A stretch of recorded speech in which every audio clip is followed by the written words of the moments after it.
Well, welcome to our caucus on youth voter registration and education programs. I'm Kathleen Montgomery, representing the League of Women Voters of Orange Coast, California, and I'll be your moderator today. We're delighted that you're here, and we've got a lot of very interesting and innovative program ideas to hear from our two speakers. Beth Henson Tudan, who's the Executive Director of the League of Women Voters of Fairfax, and Kathy Jones, who's the Voter Services Chair and, as of last Saturday, former president from the League of Women Voters of Tennessee Valley in Alabama. And just a note before we begin, the session and anything written in the chat room will be recorded and shared on League websites for educational purposes. We'll also give you a link at the end for a way to access additional resources related to our caucus today. And as my local league president, Becky Newman, likes to say, we're sailing the ship as we're building it. Zoom is new for many of us, myself certainly, and I'm going to ask you for your patience. We'll try not to have too many technical glitches. We do have Sidney Roth standing by to help us if we run into trouble, but thank you, and we'll make it through. Hope that we'll still be smiling at the end. Okay, here's our plan for the session. We're going to have some introductory remarks from Kathy and Beth, and then we'll sort of do some tag teaming between the two to have them talk about their experiences from Beth's large league and well-established for many years, and Kathy's smaller league, which is still new and finding its way. And then we will have some follow-up and continuing discussion opportunities. But before we get into the nitty-gritty of our caucus, we have a brief video that Beth has prepared. And Sidney, I'm going to turn it over to you to show it's about a 2.5-minute video. Are you ready to go with that?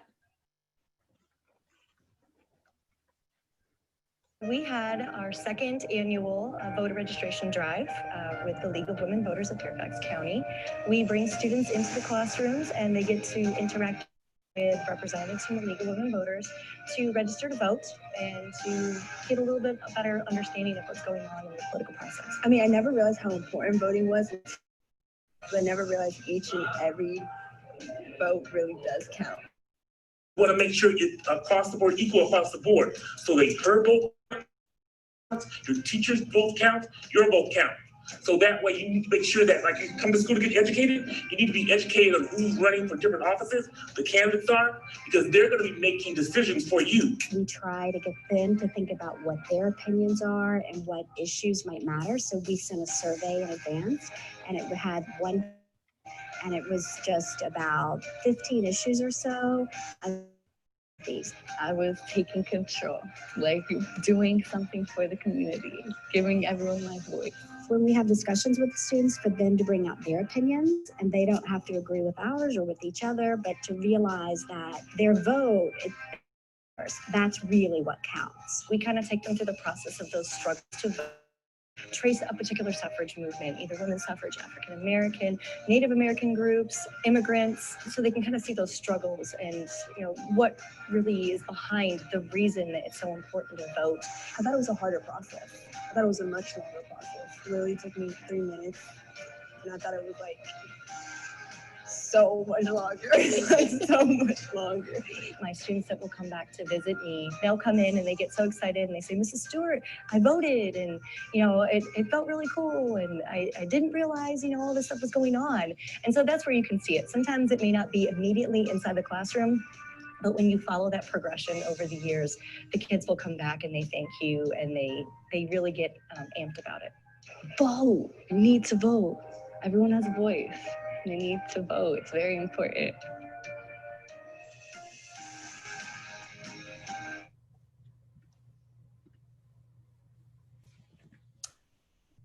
Okay. Thank you. I apologize. The video was a bit choppy. There will be a link at the end of the caucus where you can access it again and watch it when maybe you'll be able to hear it without quite some of our transmission is a little bit choppy. So here's our plan for the hour. We want to take a look at some several key topics that Kathy and Beth will both speak on today. And we'll show you this slide again to kind of keep track of where we're going and try not to get too heavy into the weeds on each topic, because we do want to cover all of these issues. So first, Kathy will give us some background about her experience with her league in Tennessee Valley. Yes, that's great. Thank you so much. I'm Kathy Jones, and we're in North Alabama. We're known as the Tennessee Valley League because of the Tennessee River that runs through North Alabama. And we held our first high school voter drives in the spring of 2017. And this was really what drew us to the League of Women Voters, because we realized that there was a strong infrastructure that we could pull on, and it would help us as we grew. And we were a member at large unit, which ultimately became a local league in 2018, September of 18. And we have 5 counties in North Alabama. And one of the things we realized pretty quickly was that this was a service that was needed, because there were no school-wide voter drives being conducted in the public high schools in any of the counties that we're going into. As we've gone over the past several years, then we built strong relationships with the school systems as well as staff, teachers, and it's been a very positive experience for us. I'll hand it off now. Okay. Beth, can you give us some background about your league in Fairfax? Yes, hi. So we're a larger league. We have almost 500 members, and we've been established. So the leagues around us have really, because we're right a suburb of Washington, D.C., were established right in 1920 when the league began.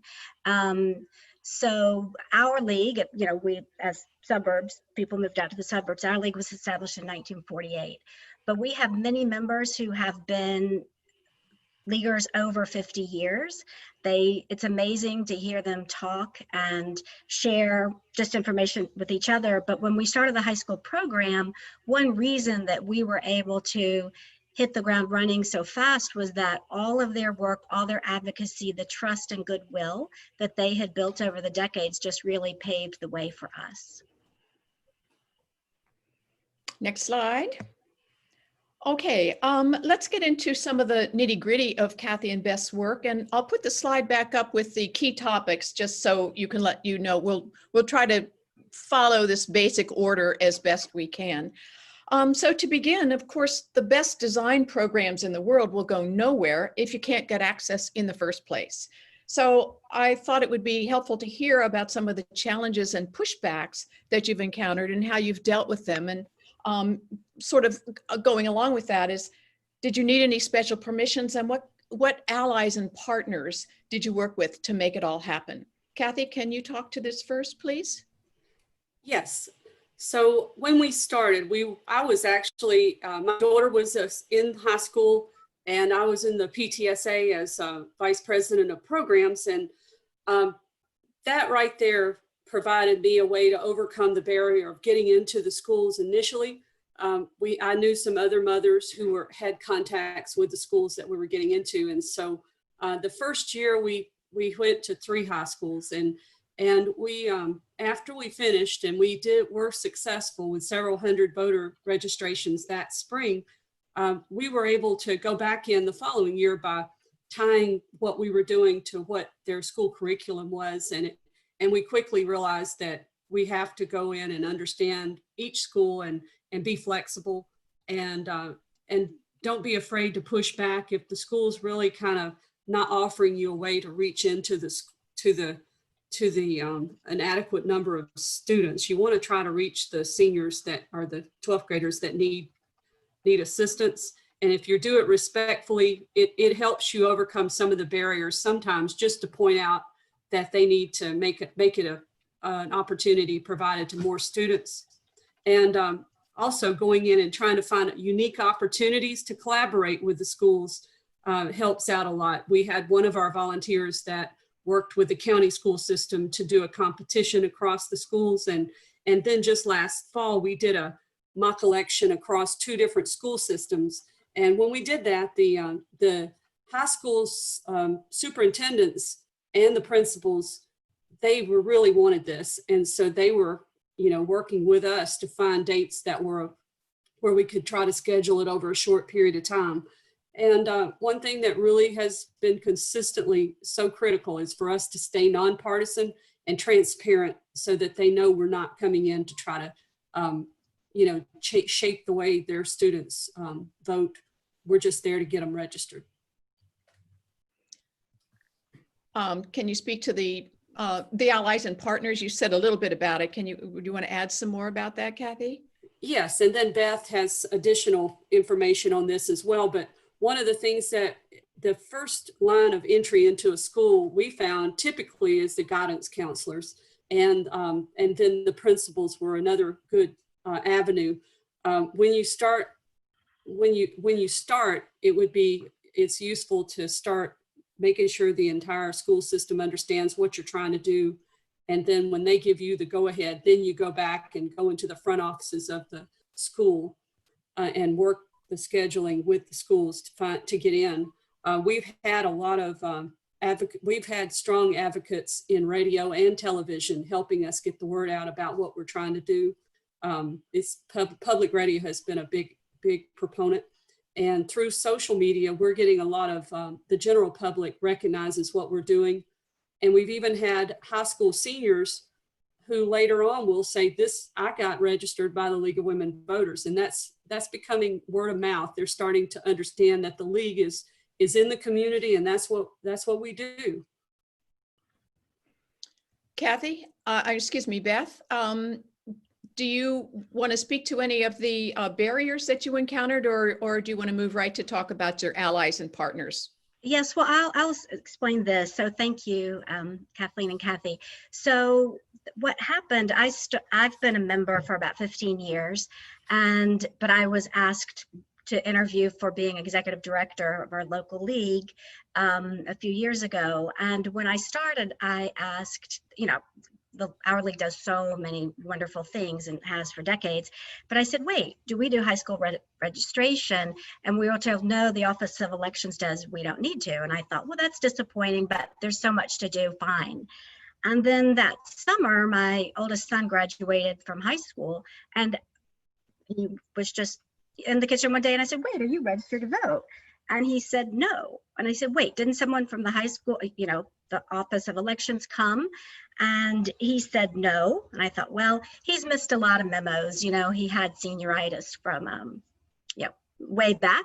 He's now finished college and is working, so things have worked.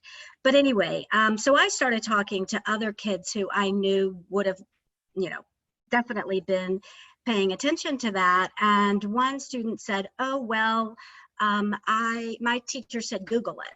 Well, how many kids really are going to Google it? Another student in the same school, his teacher brought in laptops and registered students. But that's a barrier, because to register online in Virginia, you have to have a driver's license or a learner's permit. So that means quite a few students wouldn't be able to register that way, but at least he was going further. So I asked my school board member to find out what's going on, who can register. She said, I'll get back to you. And she wrote back and said, there are only two groups that are authorized to go into the schools. And those are the Office of Elections and the League of Women Voters. Like, wait, what? So, well, we better go, figure out what we're going to do. So we started looking at what other leagues were doing in Arlington, went to see one of their classroom presentations. We came to convention, and we started developing the programs. But things that we found out were barriers were that teachers, well, principals usually, they were scared. They felt that it was too political. And so we said, all right, you've spent all of this time from K through 12 developing these students to become good citizens. That's, really the pinnacle is voting. And if you don't do voter registration, you're not going to say for whom you're going to vote, but you can't vote if you're not registered. So we started making that argument. We also worked with the school board and with the social studies department and got into the classrooms. Now we give presentations to the social studies department chairs, but then just finding people, members who are our members who are just part of the community also have contacts. So it's just grown and grown and grown. Okay, thank you. Let's move now to the heart of the caucus and hear about some of the highlights of your actual work to educate students about voter registration and to get them excited about being part of the system. Kathy, could you please begin and tell us about some of the techniques that you found successful in Alabama? All right, thank you. One of the challenges that I may not have mentioned previously was getting actually FaceTime with the students. That's where we can actually get in there and register them. And we're lucky to get 20 minutes in a classroom, 20, 25 minutes, because they don't want to interrupt the classroom day. And so our big focus is to get as many people registered and get information into their hands about the upcoming elections. And so you see these little images that are, I just took a snapshot of them, but I wanted to hold them up. But we actually give people these cards about maintaining your registration. We talk to them about online voter registration and how they need to maintain their registration current. We give them these little cards and tell them to put it in their wallet, and it's got all the election dates on it, so that we tell them, share this, show this to anybody that needs to know. And then we also, one of the things we want to do is talk to them about any issues that we know about in the community that have caused concern, like what does it mean to be active versus inactive voters? And does that really, make sure they understand that that does not mean they're not registered. There's a lot of terminology that is confusing, may turn people off. And so we just want them to understand when they go vote, if they're told something, what to expect.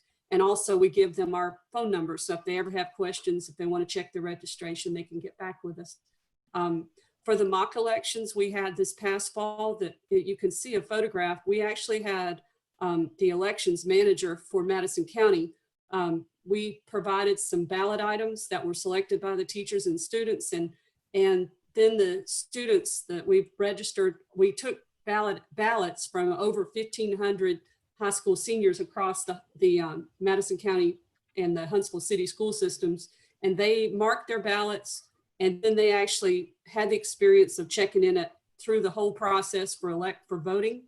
And then at the end, the teachers got the ticker tape that comes out of the tabulators so that they could go talk to their students about, here's what shows up when everybody votes. Here's what they're seeing when they start counting the totals after the elections are done. And so these are kind of things we think takes some of the unknowns out about elections. And then we also give them some swag, which doesn't have to cost much. They love their I register to vote stickers. And then we give them these little bracelets, which high school students seem to really love, the silicone bracelets. And we have our name on it. And then we have a little logo or a statement that says, this year it says, I vote because I care. We were thinking we could do one for each year, do something different. But that's how we try to excite students. And also the next step will be reaching back to them. And we'll talk about that in a minute. Okay. Now, Beth, your environment as a suburb of DC is quite different from Kathy's. And could you speak about some of your educational programs that sparked interest in the students? Sure. So we do have a lot of students who are interested in politics and whose families are involved with politics or in think tanks, work for the federal government, military, and that sort of thing. So that can bring in interesting discussions in the classroom and with student volunteers. So if you recall the first slide that was up there, it had a picture of the suffragist in front of the White House. And so we talk about how suffragists had founded the League of Women Voters. We also thinking about this slide as well. We also talk about how they were the first ones to protest in front of the White House, and they're at Lafayette Square, which now they will have heard about in the news or have been down there. And then we say, but do you know that they were arrested and brought to prison in Fairfax County? And so on this slide, the one on the left, it has an illustration of a woman getting a suffragist who was arrested for, protesting for women's right to vote. She was on a hunger strike and she's being force fed. And when we say she's force fed, and we say through her nose, all the students whip around like, what? And then we have this discussion about it. We also talk about, of course, they know Martin Luther King, John Lewis. So we get into what happened at Selma, Alabama. So we get into not only the history, with voter registration, but we talk about the importance of voting and of information about absentee voting. When we go into the classroom, so Kathy was talking about having 20 minutes. So we have some teachers who just want us to do 15, 20 minutes and that's it, just be super fast and be out. We have others who want us to kind of stay the day, but we, when we go into the classroom, we have to be very organized. We've been got other people who are much better with all the logistics than I am. When we have 17 classes in an afternoon and they're spread across a campus, a pretty big campus, how are we going to do it? So we have different teams. We're very careful with training the student with our league members. And Kathy said everyone has to be in the league to be part of the high school program. We have training. We really emphasize nonpartisanship, as she said. But so we have all of this. We've got a PowerPoint. We have a script. We have folders with various topics. This is one we had from Fairfax High School from the fall, from December when we went. It says Fairfax Rebels. Well, it's going to have to be updated because last night Fairfax Rebels voted to drop the Rebels mascot. But that's something. But anyway, we also give out cards that have information about voter registration. Could you switch slides? So this is just one of them that has information that where we go into if they're going off to college, military, that we will, that we talk about various things because they, and we also talk about why the voter turnout is so low for youth. And a big part of it is that they don't know how to register. So we explain, we would like you to get registered and then explain this to other people. So, and we talk about vote for 1-1 and that we don't really recommend, but we could, that vote for 1-1 when you turn 18 and make a great tattoo. Yeah. Okay. Thank you both. So much information. And here's our reminder again of the topics that we're trying to cover. Kathy, training and follow-up are both vital parts of the process to make sure things don't fall through the cracks and that you don't lose the students once they've registered. Can you tell us a bit about how you manage that part of the process?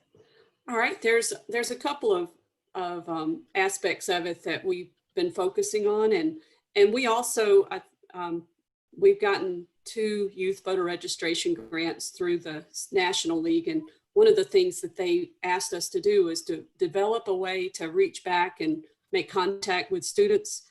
We also are limited because of privacy concerns.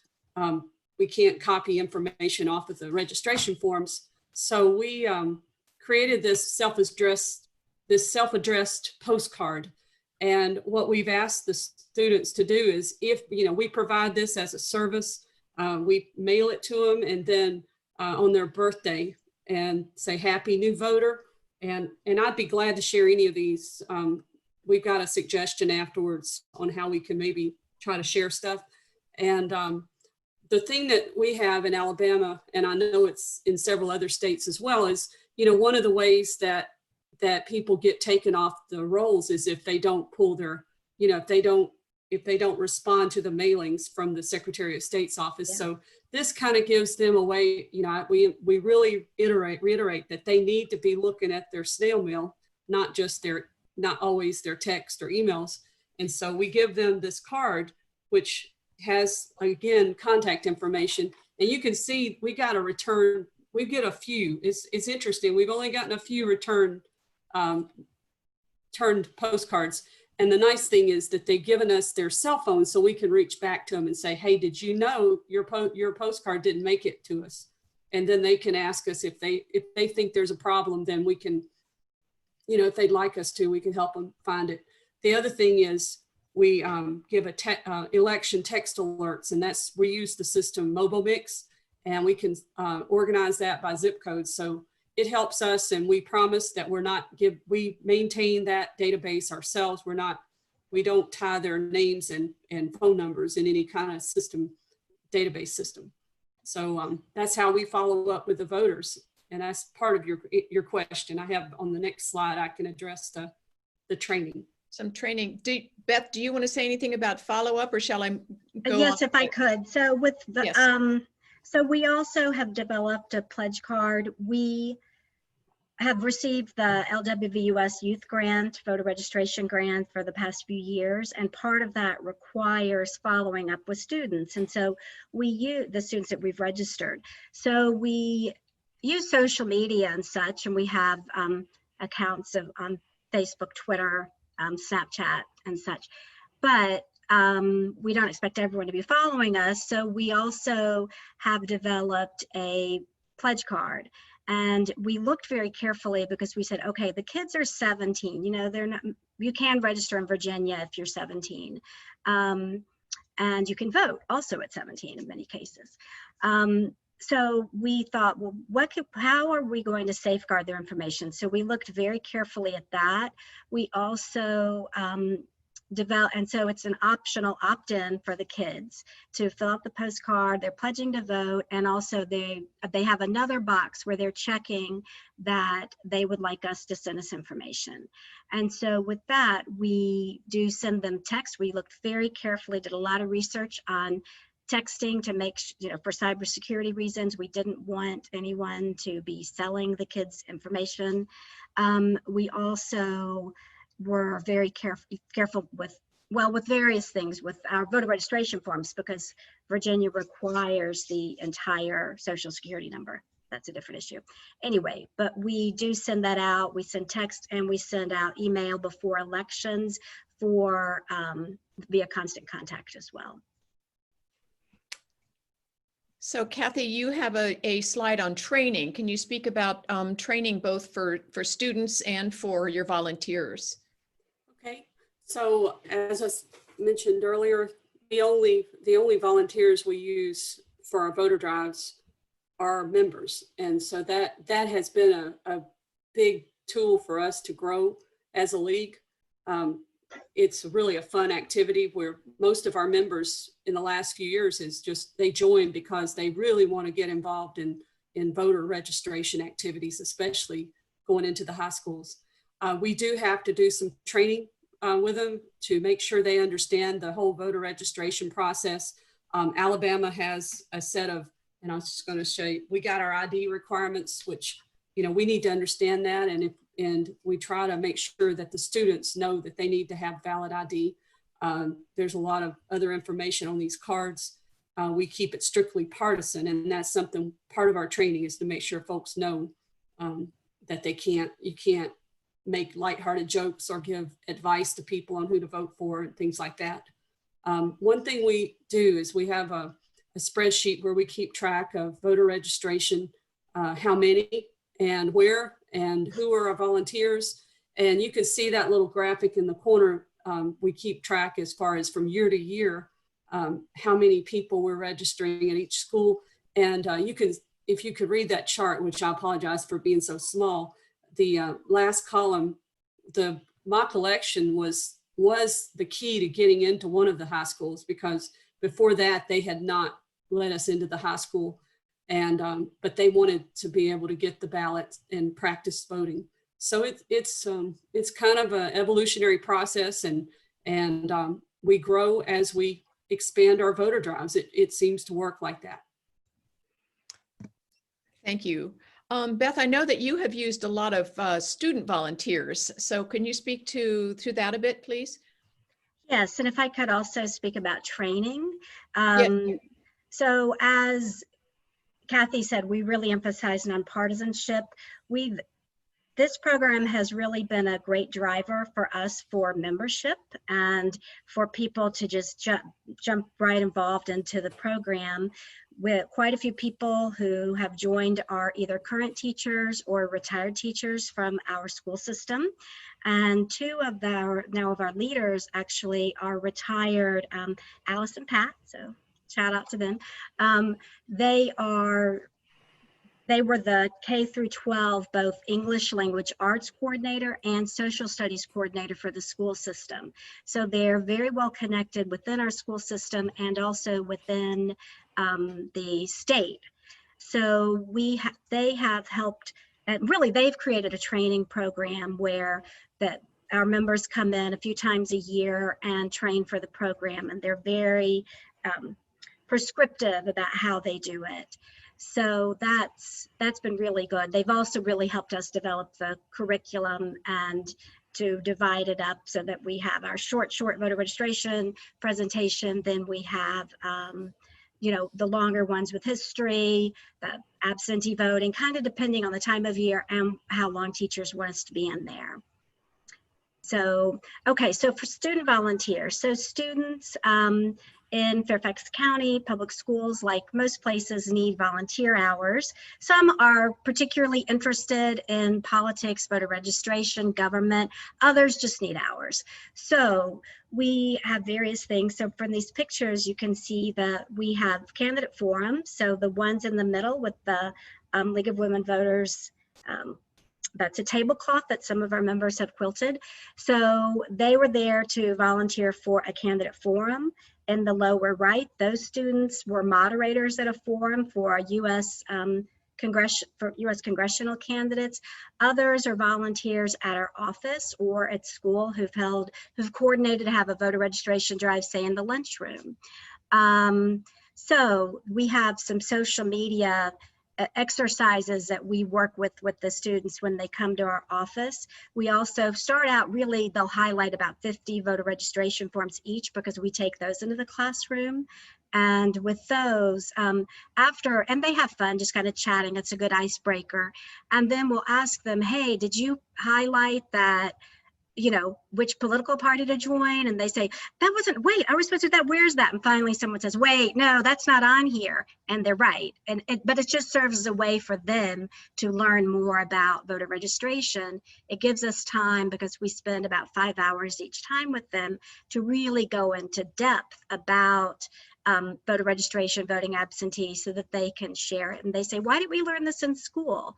Well, not everybody is, tuned into this, and we don't have 5 hours to give presentations in school. So it's a great way to really get the kids more involved. So many great ideas, and we can't let our caucus end without talking about the fact that we're in the midst of a COVID-19 pandemic, and that is obviously going to alter some of your efforts. I have a slide that Beth has prepared. Kathy, did you want to speak to any of the special efforts that you're doing? Well, right now we're still trying to develop our plan, but several of our voter drives over the past couple of years have involved us going into basically creating packets where we're going to be looking at, if the students are at school, we may end up having to create more tailored packets and then doing more of a drop off with some training videos to show the students and the teachers how to do online voter registration, and then we'll do the back end quality control. We're also looking at sponsoring a Instagram music event, which hopefully will inspire some of the young folks to reach out and get registered. So we're thinking of different ways that we can try to reach folks that we were able to reach previously by just going into the schools, and we may not have that access now. Beth, I know you've been doing some special outreach for the pandemic. Can you speak to that now, please? Yes. So there are many different things that our league is doing in general, and then some that we will specifically work with high school students. So you see we have a couple of sandwich boards. So our league members are taking these to farmers markets, and they have a QR code. They have the website for voter registration, so people can go on there. They can register if they have the driver's license or learner's permit.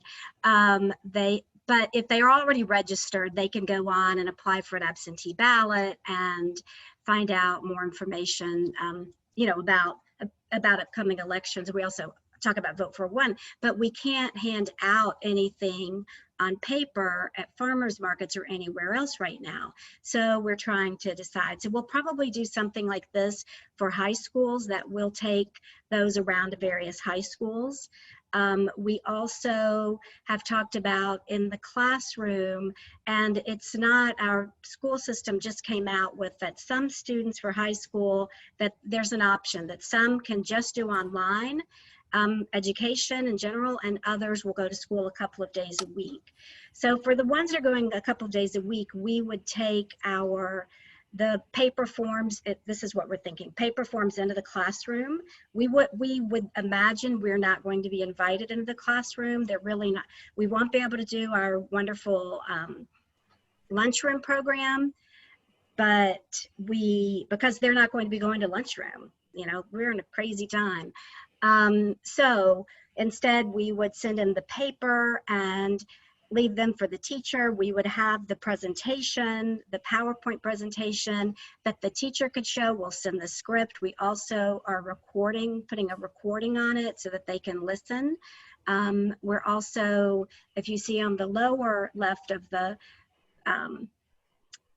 screen there, we have student interns who are working on making videos of just how to fill out the voter registration form. And then they'll do, you know, for most people, then they'll do another one for what if you're in college, because their dorm, you know, it's a little bit more complicated. So we have that. So we're basically getting all of the our materials that we have, and we're going to put them online. So as I said, though, Alice, who is the retired social studies chair, is working. She was saying that professional development is going to go online. So we're going to have some training that we'll have with that. We also, something I didn't mention earlier, is that we work with Fairfax County School Board to run a voter registration challenge. We also work with the State Department of Elections, and we run the Governor's Challenge.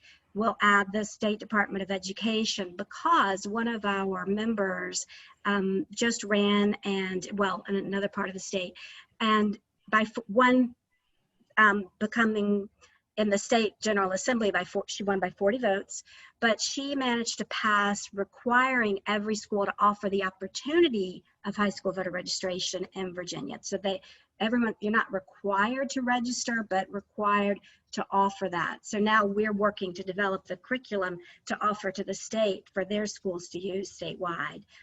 But finally, last point is that we have, so we have a couple of pictures from a Black Lives Matter demonstration that was in our county a couple of weeks ago. And one of these, I'm a member of the NAACP, we partner with them a lot. And one of the members who I had met last year there, and also with Jack and Jill Club, she is part of the Black Lives Matter movement. And now we've been having Zoom, she's joined our league now, and another friend of hers. They're both 16. I think this student is going to be the future female president of the United States. But we are now working to train students to do outreach for voter registration. So online and however we can. So we had a Zoom call last week where we're brainstorming about it and have a lot of ideas, but we're just gonna have to see, we're just gonna have to roll with it because we really don't know. I know. Thank you. What I want to do now, we've got about 20 minutes left in our hour, so this is going to be a wonderful time to open it up. I see that there are lots of questions that have come in the chat room, and Anu has been monitoring the chat room to try to direct that. I'm going to put up the website where a lot of the resources from today's talk will be available. And Beth, do you and Kathy want to mention the Facebook plan now? Sure, Kathy, you want to talk about it? So I will I just say that Beth and I had talked, when we talked, we're both very passionate about high school voter registration, because once they graduate, it's a lot harder to find all of these young people in one place. And so it's just a great opportunity.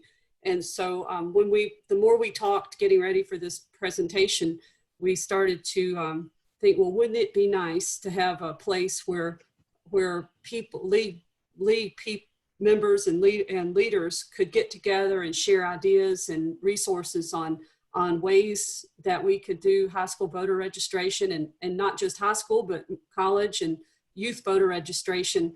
And Facebook was one way that we saw, and I guess I'll let Beth, it's hosted on their league site, and we were thinking what we would share and then have a good forum for all of us to share lessons learned and just information in general.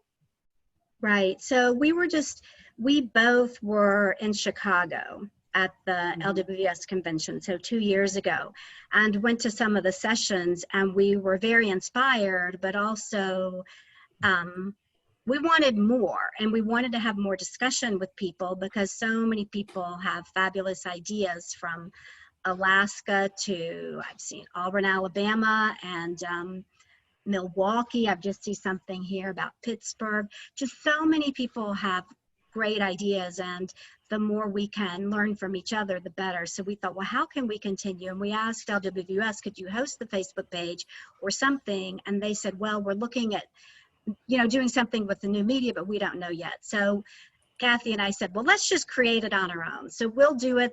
We have this, it's a secret group, so you have to ask to join. You can't find it if you search on Facebook. But if you go to our webpage, and that is, that's Local League HSVR, LLHSVR at the end of our page, that will give you a link to find the group. You can also email us. Our emails are on there as well. And we have the PowerPoint from today and that kind of thing. But we just thought, we all have been developing these resources. Let's share them. Maybe we can have Zoom calls that we could talk about training, one focused on the pandemic, or 6 focused on the pandemic. Maybe some student volunteers can talk about what they're interested in and how they're doing it. But we just don't think that there's a way to cover everything right now. And why should we? Let's keep going and work together. Okay. Hi, everyone. So I have a whole bunch of questions. And who are you? Oh, boy. Did you introduce yourself? I thought I was famous and everybody knew who I was, but okay. My name is Sahai, and I work with Beth. Can you guys hear me? Yeah. Kathleen, can you stop sharing the screen so we can see? Okay. Thank you. Okay. Oh, wow. Hello. Hello. Now we see everyone. Hi, Pat. I'm Sahai, and I work with Beth at the League in Fairfax. And we're so excited to be here. I actually think it is one of our flagship projects. And it is something that, like Beth pointed out, is what draws a lot of members, and people come in wanting to do high school voter registration. We even have a 3-star general, which is like very exciting for Beth and me. But anyway, I shall switch to the questions we have. A really important question we got was, what about students who are not eligible to register to vote, non-citizens, green card holders? How do we ensure that they don't feel uncomfortable? Beth, I know we deal with it, so can you talk about it? Yes, we have, in Fairfax, we have a lot of, because it's the DC area, there are a lot of kids who aren't citizens, a lot of students, and they may be children of diplomats, of foreign military. Their families may be, there are various reasons they're here working for companies, think tanks. There are also quite a few students who may be undocumented. And we do not want to ever embarrass anyone or have anyone feel that they should, that they would feel compelled to register to vote. So what we decided to do was to hand out, when we go into the classroom, hand out a form to absolutely everyone We also talk about a little bit about, so does someone have a green card? Are they a citizen? Because we don't want someone to register to vote by being confused.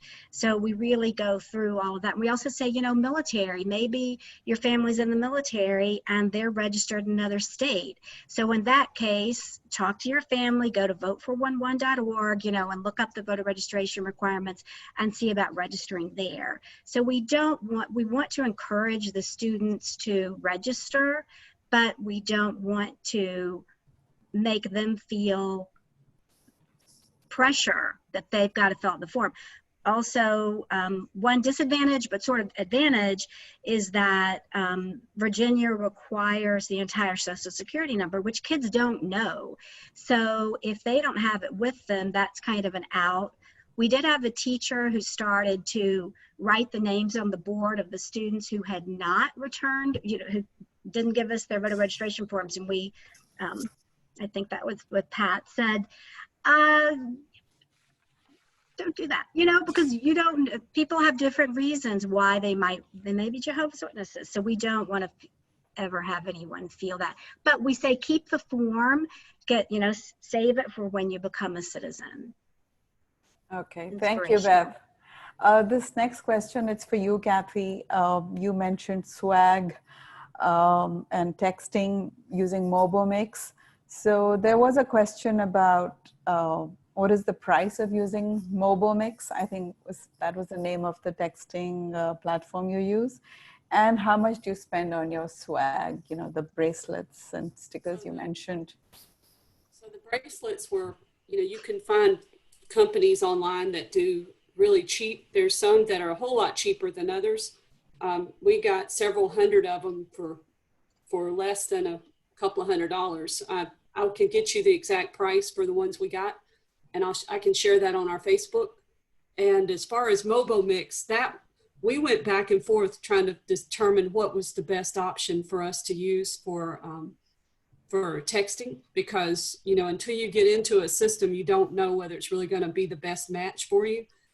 It was the thing I really liked about MoboMix is it wasn't a monthly fee. You actually pay for a certain number of text, and the price was a lot cheaper than what I had seen as far as the monthly fees that some of the other text alerts text systems give you. So and once again, I can share that on Facebook. I don't have that number handy right now, but I felt like so far it's been easy to create like voting lists. Like if you want to create one that's for everybody in Morgan County that you have on your list, and then as you get ready to send out a reminder, if it's a municipal election, you only have to send it to the people that are affected. So it's got a lot of capabilities, and you kind of buy it by the yard rather than buying a monthly service. Okay, thank you, Kathy. Beth, this next question is for you, and I know you've been a history teacher, so this could be a short history lesson for all of us.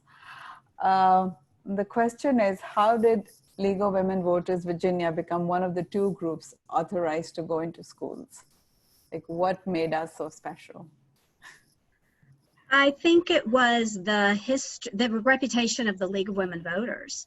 So the history, the very strict nonpartisanship that the League has exhibited over the years, and also the respect that the community has for us. And so that really is why. So that's why we guard that very carefully. And with training, we have to, we emphasize being nonpartisan and what to say, what not, the do's and don'ts about what to say, what to wear, and that sort of thing. And there are definitely a lot of groups who want to come in, and they want to partner with us to come in. And we really debated about it, but we said, no, this is kind of our thing. Voter registration, education is. If you want to come specifically into the classroom, then be a member to join and be part of that.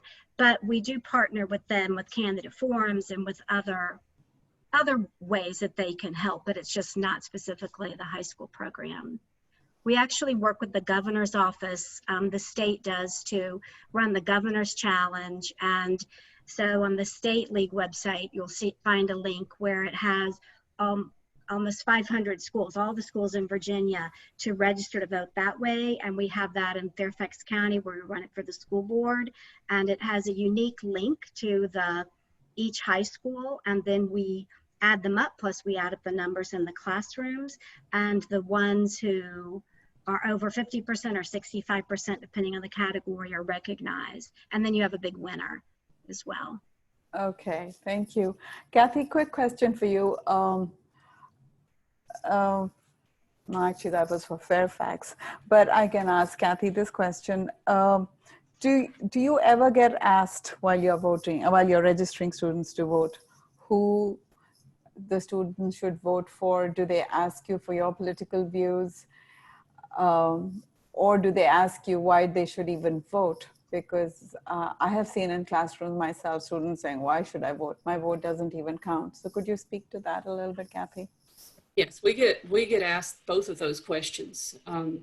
Not by a lot of people, but occasionally you get asked, you know, who should I vote for, and why should I even bother? And so one of the things that we are consistent with telling them is that, you know, we're here to register you to vote and provide you the tools that you need to go out and figure out who you think represents what you think is important. And that, that's part of what we're looking forward to their taking leadership and helping shape the world.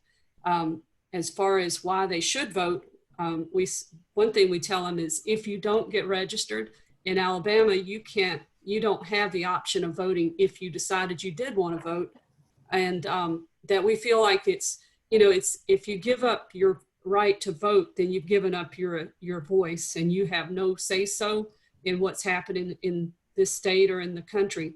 And, that may or may not influence them, but I think when you start talking about issues as well, if we get down to looking at some of the ballot amendments and how that affects them, then you can also help them understand that they need to be involved and be a part of the decisions that are happening around them. Thank you, Kathy. Beth, this question actually came up earlier. So it was, which branch of government did we have to go to get permission to get into schools? So I see Alice and Pat are on. I don't know if they want to speak. I think they'd have to be unmuted by Sidney Roth, who's one of our interns. But which branch of government? That's a good question. So we worked with the legislative branch. We first started working with the governor's office to do this voter registration a few years ago, and it's developed over time.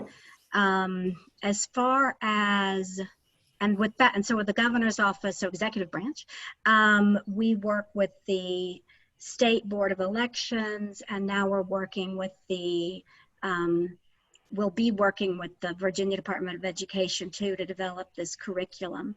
Well, Alice will. So I don't know if Alice Riley, if you see her, to unmute, or Pat Feggy, Sidney. But anyway, so as far as, so you kind of have to figure out where your allies are, as we sing, but basically it's becoming an ally with the school board, with various groups. And I was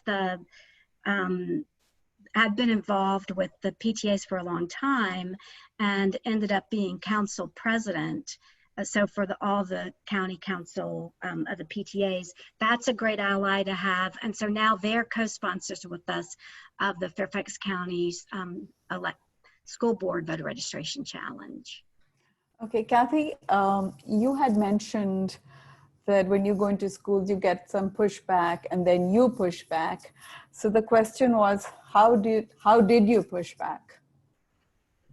Well, I guess part of it is probably my personality, because I felt like if they come in and offer you, let you sit in the hallway when the students have a 15-minute lunch, then and they're not going to be wanting to register to vote during their 15 minutes of eating, then I think it's perfectly reasonable to say that's really not an opportunity for very many people to get registered, and that they need to consider that this is a serious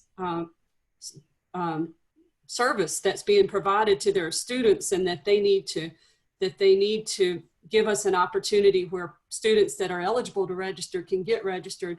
I have done that several times, because sometimes people who are offering that, they don't mean it in a bad way, but they're just basically, they have no idea. They just figure they'll let you sit in their hallway and that's all you need. Once you push back like that and you do it in a nice way, but explain why they need to do it, then I've found that every time I've done that, they will find us a different alternative, which is a whole, gets us what we need. And especially if they realize that you're willing to spend time, that you're not just wanting to sail in and sail out. We've actually gone into schools at 8 o'clock in the morning and stay until 3 in the afternoon, going to class and tell them we'll take 10 minutes in every room, just let us do it. And then and several of the schools have let us do that too. Okay, I don't think we have much time left, but this last question for both of you, but I'll ask Beth first because I know she uses it. So there is a lot of conversation about using social media. And I think there's a lot of chatter about whether kids even use Facebook. And so I know we use Instagram. So can you just quickly tell everybody what social media we've been using and what has worked? Right. Well, I remember when Facebook died, for young people, I was one of the causes of it. My son was just, I guess, early high school, and he was on, and he was talking with some of the friends, and some people were getting more and more, just saying things that are less and less appropriate. And I finally said, there are parents on here. And of course, that completely ended the conversation. My son was not happy with me. And I thought, I think I've killed Facebook for parents or for children. And then they started going towards Twitter, then Snapchat, Instagram, and TikTok. So I personally did it, and I'm sorry. But the parents then started joining, and it is a very good medium for discussion. So that's why we thought groups would be a good discussion. We could do a Google group as well, although you don't see each other. I don't know. I don't find Google groups have as much discussion. If there are other things, we're not wed to Facebook and we see there's an issue, we've got to figure out how to get everyone to be able to join. But so when we post on Facebook, we buy ads on Facebook about voter registration and the challenge, we do not expect the kids to see it. We expect the parents to see it and to say to the kids, wait, are you registered? And to educate them that way. But we're not expecting, we're interacting with many kids. So that's why we use others. We've run ads on Snapchat. We've had kids who, when they come to our office, as I said, we have this social media kind of exercise we do. And we actually, part of it is we look at Vote for 1-1 and we have them research candidates. We have them look at which candidates, so with the competition, so who's running, and choose who you think you'd like, look at their social media, look at the others, compare those social media, and then craft social media as well. So there's certain hashtags, but we've had kids also do TikTok, which has, there's some controversy over that, but we have a TikTok account, and the kids like it because they like to make videos and they like to then compete with each other and say, oh, ours is going to be more popular. Those had 3,000 hits. Let's get this one higher. Okay, wonderful. Thank you so much. I can't keep up with all the social media, so I just don't do anything. But I'll hand it back to Kathleen, who can. Were you going to ask Kathy that question? Oh, sorry. Do we have time, Kathleen?